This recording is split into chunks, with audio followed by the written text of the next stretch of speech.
Ashuma akkam jirtu hordoftoonni fi jaalatamtoonni miidiyaa Urjii Tawaayido akkam jirtu akkam yoo nageessan akkam turtan nageenyi waaqayyoo lafa jirtan isiniif haa bayyatu. Egaa guyyaa arras wanta addaan deebinee dhufneerra. Waan banneef garuu moodhifama guddaa sin gaafanna asumaan jechuudha. Akkam jirtanii akkam yoo nageessan jenneerra haadha manaa koo mee nagaa gaafadhuun maatii keenya. Nashee nageenya waaqayyoo isiniif haa baay'atu jaalatamtoota fi kabajamtoota maatii Urjii Tawaayidootu nagaa keessanidha isinirraa banneetii jirra dhiifama. Egaa guyyaa arras immoo yaada haaraa fi wanta haaraadhaan jennee jirra akka fedhaaf eeyyama waaqayyootti sammuna piraankiiwwan garaagaraa hojiiwwan garaagaraa hojjechaa turre irratti gaaffii tokko nu gaafachaa turtanii guyyaa irraa immoo gaaffii sanii fi deebii kan laannu ta'a jechuudha akka fedhaaf eeyyama waaqayyootti jechuudha. Kanaaf deebii guyyaa itti argattanidha. Gaaffii baay'eetu gaafatame gaaffii sanii guutuuf immoo har'a deebii guutuu ni deebisna jechuudha akka fedhaaf eeyyama waaqayyootti. Kanaaf hundumti keessaniyyuu warroonni Urjii Tawaayidoo miidiyaa hordoftoonni keenya share gochuu hin dagatina siniin jenna. Akkasumas immoo warroonni haara taatan mana kanaaf miseensa warra hin taane sabiskiraayib asmaannoo godhaa 10,000 irra galuu qabna jennee kabara kana karoorfanne waaqayyoon immoo nu naaga'u jenna.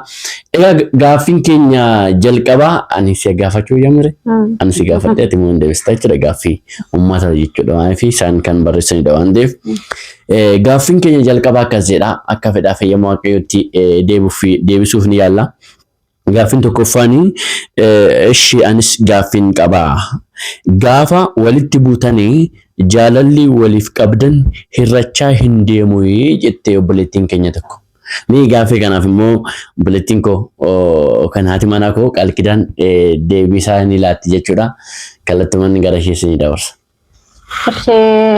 Gaaffii kanarratti dhugaadha yaadni ishee eebbifame obboleettii keenya gaaffii gaafatte siin jenna. Yaadni kee baay'ee nama jajjabeessa dhugaadha. Atis yookiin gaaffiin kun baruu barbaaddeetidha jechuudha kan gaafatte. Jaalala keessatti akkuma jalqaba kaasne gufuu baay'eetu jira. Waa baay'eetu jira jechuudha ulaagaaleen jaalalaa hedduudha. Jaalalli abbaa manaa koo gidduutti jaalalli hirrachaan hin deemne jechuudha dhugaa dubbachuudhaaf. Yeroo wal'aabne sanas yeroo wal'aabne sanatti jaalala keenya kan hir'isu miti kan irratti wal'aabne si galee. Wanti jaalala hir'isu ni jira wantoota garaagaraa wanti jaalalaa fi rakkoo uumu ni jira. Kanneen amma akka osoo hiriyaa qaban hiriyaa biraa. Wanti yoggaa jedhan sun yaada akkasii osoo ta'e garuu immoo isaarratti miti jechuudha kan wal'aabne yaada dhuunfaa keenyatti. Yaada dhuunfaa keenyatti walii galuu waan dadhabneedha. Sababii saniif immoo irrachuu hin dandeenye jechuudha jaalalli. Jaalalli keenya tasumayyuu irrachuu. Haaraa hin dabale malee jechuudha. Akkuma irrachuu hin dandeenye jechuudha.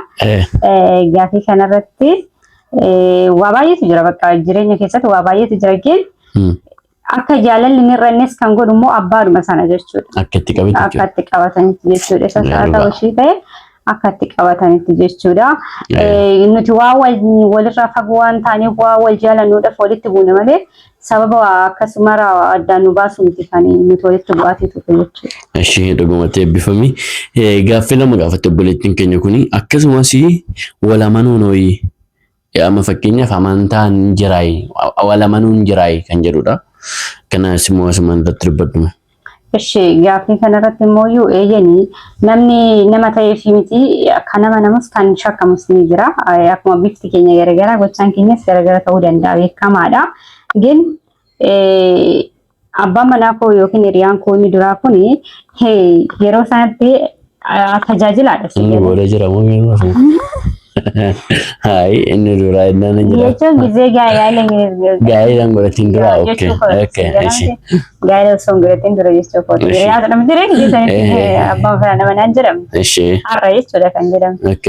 Kazaa inni kuni kanarratti tajaajilaadha jechuudha si galee tajaajilaa ta'eef miti garuu immoo tajaajila amanamaa ni jira.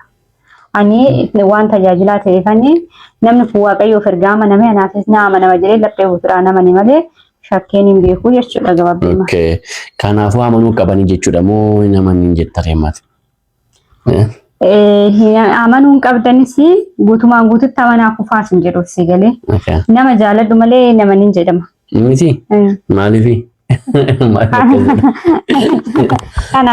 Amma mana jireenyaa asumaanumoo jaaladhu malee namoonni jedhamaati. Akkasumatti lallaggeeffatan sittani ma. Ati gati tajaajilaa taateef waan gadi fageeches ilaaleef si'a malee jira si galee. Namni biraa immoo akka kiyyatti nama biraa amanuudha fi namni sun immoo nama akka kee ta'uudha ibsuu danda'a si galee. Kanaafuu namni kun immoo jecha kiyya kana guutumaan guututti qabatee nama kun tajaajilaadha jedhee kan kuffisu jiraachuu danda'a.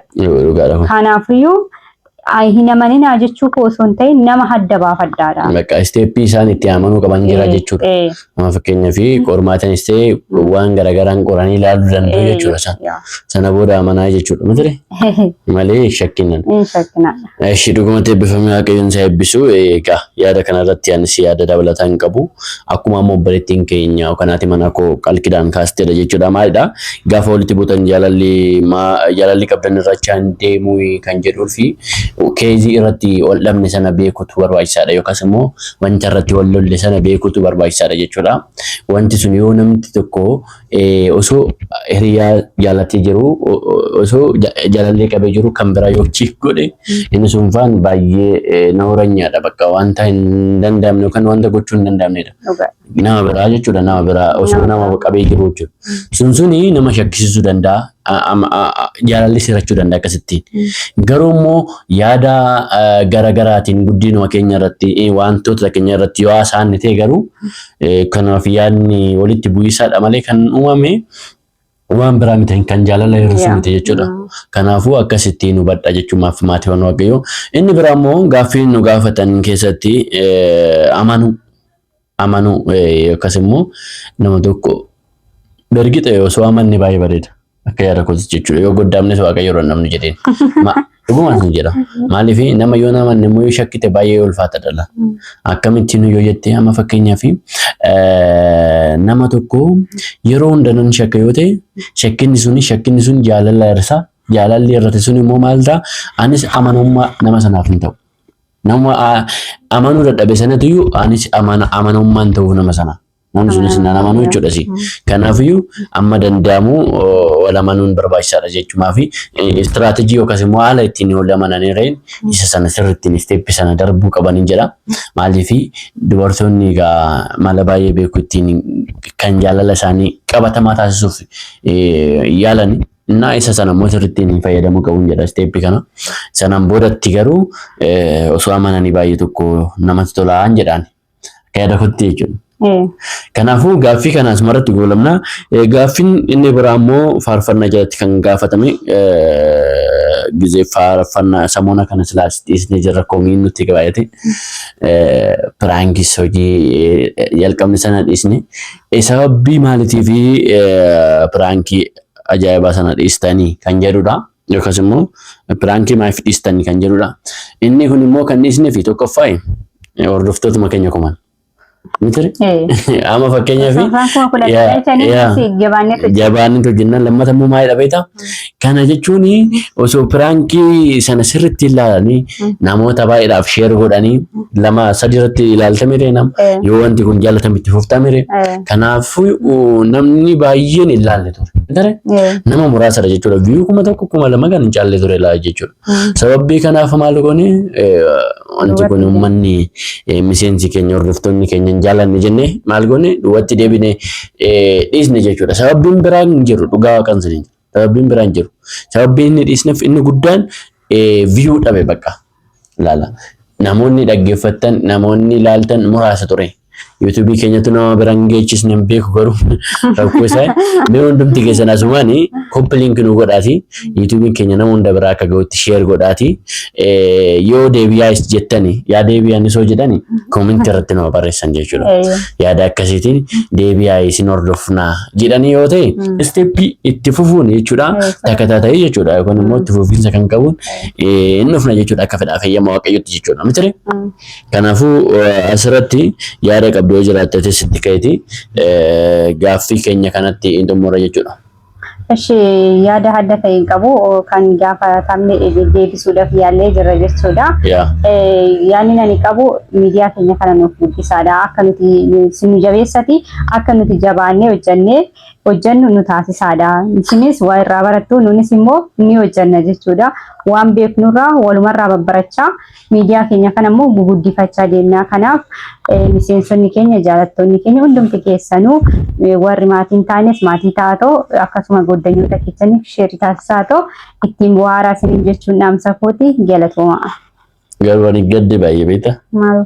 Baay'ee baay'ee na gaddisiisan. Maaliif hin gaddi beektaa? Hordoftoonni keenya maaliif sheeriin goone? Hordoftoonni keenya akka ani ko wanna dhibu bakka ilaalamaa hin jiru bee. Muraasa kan ilaalamaa jiru ko. Viyuun keenya amma hojii hojjennu irratti viyuun keenya xiqqoodha. Baay'ee xiqqoo sanu. Mee sabiskiraaybii maal ilaalme? Sabiskiraaybii aga amma waggaa tokko guute garuu ani galle jechuudha. Garuu immoo aga amma maalidha? Sabiskiraaybii muraasatu jira. nu jajjabeessu abdiin kutin abdii kutuu shaggaa miti nu jajjabeessu uummattoonni jaalattoonni keenya sini kun wanta isinitti ulfaatu miti bilbila yaada hundi keessa fayyadamtu subscribe taasisuudhaan hunduma keessattu ijoolleen biyya alaa keessa jirani waayifaa tokko hin qabani waayifaan kan jaraati ismaanii fayyadamanii tumaaro osoo nu jajjabeessanii jedhan nu jajjabeessaa ittiin kaffalanii nu jajjabeessadha abbaan manaa koo kun immoo akka inni gaddeetti nambisinaa ta'u jajjabeessatoo miidiyaa keenya kana nuuf guddisaa isiniin jennaa gaafa isin immoo kuma fudhannu galchitan asitti finnee keekiyya keessa fudhatti waliin karaa laayiviitiin kabajannaa isiniin jechuun dhaamsa kooti galatoomaa eebbifama. Waaqayyoon nu gargaaru waaqayyoon nama guyyaa sanaan nu jedhu gaaffii keenyaaf garuu deebii keessan amma nuyi akkuma gaaffii keessaniif deebii laanne isinis immoo pirankii itti fufnu wanni isna kan jedhu san yoo itti fufne immoo akkamiin hordoftan kan jedhu sanas asumaan gaaffii keenya deebii misire nu bicha miti kan deebisu duras gaafachaa turre ammas immoo gaaffii kana gaafachaa jira jechuudha. Kanaaf immoo deebii nu alaatan jenna. Egaa qophiin keenya guyyaa har'aa kana fakkaataa gaaffiiwwan sadeen tokko qabannee turre gaaffii saniifis immoo deebii laanne jirra. Ammas gaaffiin yoo jiraate immoo qophaadha nuti gama keessanis ta'e gama YouTube maatii jalatti yoo nu barreessitanii. Kanaafuu hundumti keessan hordoftoonni urjii tawaayidoo miidiyaa galatoomaa waan nu dhaggeeffachaa turtanii haga hammaatti waan nu hordofaa turtanii fi thank you jenna dhugaa waaqaa eebbifama. Kanuma caala immoo wanta haaraan akka dhufnu waaqayyoon nu gargaaru eebbifama.